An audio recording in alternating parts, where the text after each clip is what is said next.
I've never been good with dates, but I remember exactly how that day felt. It was a muggy afternoon, and I was on the floor of my room, legs crossed, fiddling with a robot I'd been trying to put together for weeks. I'd collect old parts from the junkyard with Daniel whenever I could, and sometimes I'd spend hours there alone, in silence, fiddling with wires and gears, as if that were the only way to make sense of the world. Jasmine's violin sounded muffled from the wall next door, with those long notes she repeated until she got it right. And Briana was in the garage, sprinting alone, like she always did when she wanted to let off steam.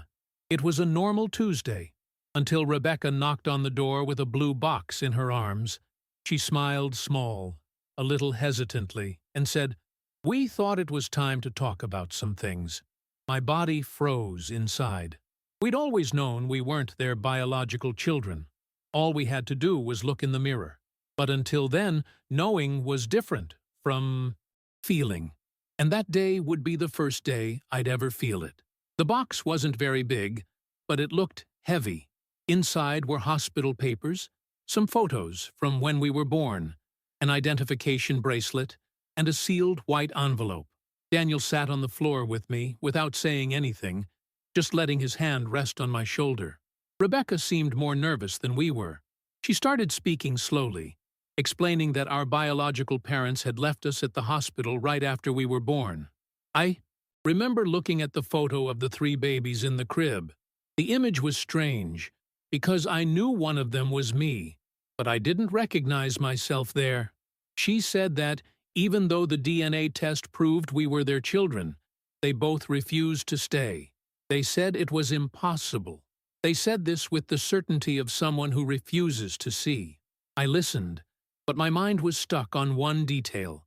If they knew we were their children, why did they still leave? That question kept echoing inside me. In a way I had never felt before. It was as if something had come unstuck inside. At that moment, I didn't cry. I didn't ask any questions.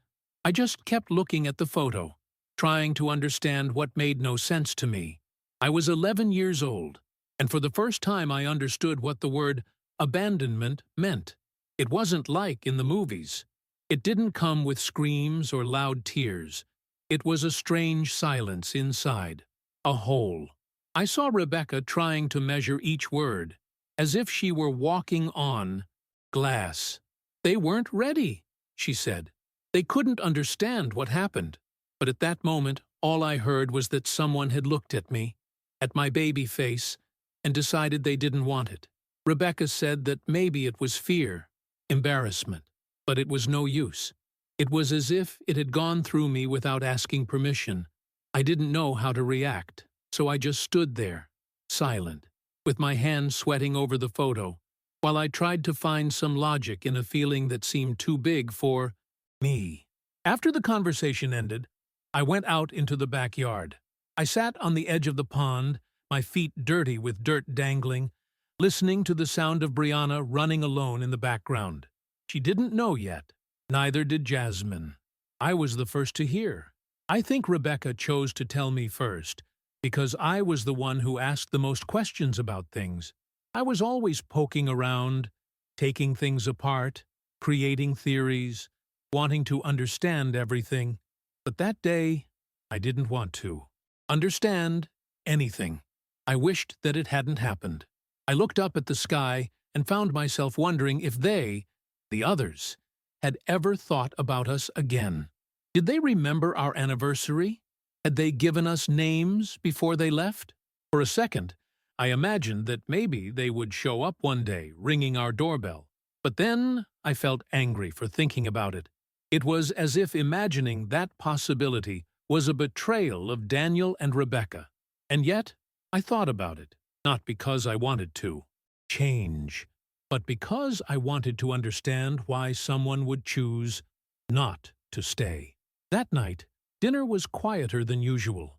Briana was still excited about beating her own time in the 100-meter dash, and Jasmine barely touched her food, lost in her own thoughts as usual.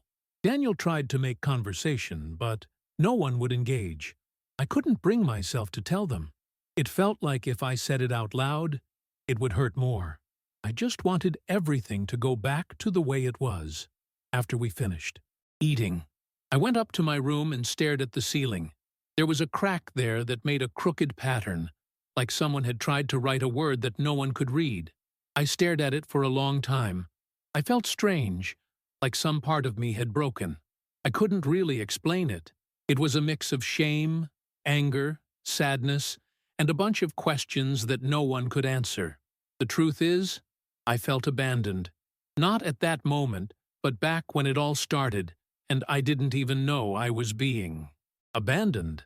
In the following days, I started to pay more attention to the details, to Rebecca's hands when she gave me breakfast, to the way Daniel looked at us as if he was always choosing to stay. Before, I only thought they were good parents. After that day, I understood that they were more than that. They had chosen something that other people had rejected, but even with all that, I still felt a little divided inside. I started to pay more attention to other people's conversations too. See, school. I once heard a boy whisper that we didn't look like our parents. That stuck with me. Until then, these things didn't affect me as much. But after I heard the whole story, it seemed like everything hurt more. It was like I had lost a layer of protection. And still, I didn't tell my sisters anything. I didn't know how. I was afraid that they would feel the same way I did, or worse, that they wouldn't feel anything, and I would end up looking weak. A week later, Rebecca called the three of us to talk in the living room. We sat on the couch, the three of us side by side, like we did when we watched movies together. She was holding the same blue box. Daniel stood, leaning against the wall, with his arms crossed and his eyes full of things he didn't know how to say. That's when the girls found out. Rebecca told us calmly, looking each of us in the eye. She talked about the color of their skin, the rejection, the DNA test, how no one came back or called. I stared at my sisters. Jasmine shrugged her shoulders as if she wanted to disappear inside her own body. And Briana, who had always been the most impulsive, stood up abruptly and went to her room, slamming the door. I didn't know what to do. I tried to talk to her later, but she just said, "They didn't even try." And that kept gnawing at the three of us. Each person's way of dealing with it was different, but the wound was the same, and it had opened up completely that night. In the days that followed, each of us tried to process things in our own way. Jasmine started reading about genetics, as if she wanted to find some rational explanation for it all.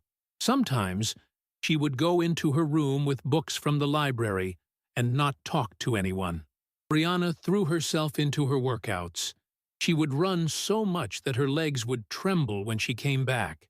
I continued with my robots, but nothing seemed to work right. Every time something froze, I would get irritated.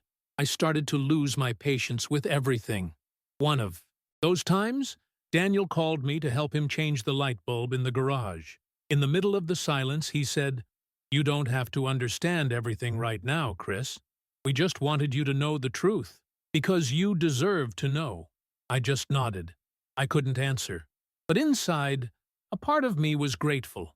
Not for the pain, but for them not hiding anything. Even if it hurt, at least now we knew where we stood. And that, somehow, brought us some peace. Sometime later, on a Sunday afternoon, the five of us went for a walk together, something we hadn't done in a while. Daniel suggested a new park, further away, and we agreed. On the way, inside the car, the radio played softly and no one said much. But there was something different about that silence. It was no longer the silence of shock or doubt. It was the silence of someone who was still learning to cope. When we arrived, Jasmine held Rebecca's hand. Briana went ahead, kicking the pebbles on the trail, and I walked, slowly, next to Daniel. At one point, he looked at me and said, "You know you don't have to prove anything to anyone, right?" I didn't understand at first. He continued, "Being abandoned doesn't define who you are. What defines you is what you do after that." That stayed in my head for the rest of the walk. It wasn't a phrase that changed everything all at once, but it was one of those things that comes back when we need to remember it. That same night, I sat with Jasmine and Briana on the porch. It was the first time we talked about it among ourselves, without the adults. No one cried. There was no group hug or anything like that. We just sat there, talking quietly, remembering old things, asking ourselves questions that no one knew the answers to. Jasmine said she had dreamed about a woman she thought might be our biological mother. She said she woke up feeling angry, and then feeling sorry. Briana said she sometimes thought about running to the city where it all happened, just to see if she could find some clue. And I said, without thinking much, that maybe it would be better not to find anything, because sometimes the answer hurts more than the mystery. They didn't say anything, but they didn't disagree. And in that silence between us, something clicked, as if we, despite being different, were feeling the same weight, and were learning, little by little, to carry it together. After that, things started to fall back into place, the way things can fall back into place. After something like that, Rebecca continued to prepare breakfast with the same care she always had, writing down our schedules in the kitchen notebook, and asking how our day had been even when we just responded with normal. Daniel started taking us on more outings together, sometimes even for no reason. School was the same, with the occasional comment, but now I reacted differently. Before, I pretended not to hear. Now, when someone made jokes about my skin color or asked if I was raised, I looked straight at them. I didn't respond with anger, but with a new kind of certainty. A certainty that had to do with choice. We don't choose where we came from, but we can choose where we're going to stay. And even though my biological parents chose to leave, Daniel and Rebecca stayed. And they continue to stay, every day. My 16th birthday was a quiet one, no big party. Just us, pizza, a simple cake, and crooked candles. But there was one thing that struck me. Rebecca handed me an iPod envelope, different from the first one. Inside was a letter written by her, only by her. It said that even though she didn't carry me in her belly, she felt as if she had given birth to me every day since my first cry in the hospital crib. She said that being a mother, for her, meant being there, staying, and coming back whenever I needed her. I held the letter in my lap for a while, not knowing whether to read it out loud or keep it to myself. In the end, I folded it slowly and put it in my pocket. At that moment, I realized that it didn't matter who had left anymore. It mattered who stayed, and that was more than enough for me to feel whole again. Today, when I look back, I don't think about absence as much as I used to. It's not that it doesn't hurt. There are days when it appears out of nowhere, like when I see a child who looks like me walking with their parents, or when someone asks without malice if we are really their son. At those times, it still hurts. But the difference is that now, this pain doesn't control me anymore. It's just a reminder that something was lost back then, but also that something was built here. Because what we experienced, me, Jasmine, Briana, Daniel, and Rebecca, wasn't an attempt to be a family. It was a real family, built every day, with small choices, with patience, with presence. And that, over time, became stronger than any unresolved beginning. I'm not just the boy who was left behind. I'm the boy who was chosen, and who chooses, today, to continue. I ended up putting Rebecca's letter in the same blue box from that day, the same one that made my stomach turn when I was 11. Now it sits on top of my closet, along with some robot parts that I never finished assembling. Sometimes I open the box and look at everything again. There are photos, there are yellowed papers, there is silence, but there is also the beginning of the life I have today, and that is worth more than any explanation that was missing. When someone asks what it was like to grow up in a family like mine, I answer in the simplest way I can. It was growing up with people who chose to stay, And that, to me, is what matters most. Because there are things that we overcome, there are others that we transform, and there are those that mark us forever. But even so, we continue, whole,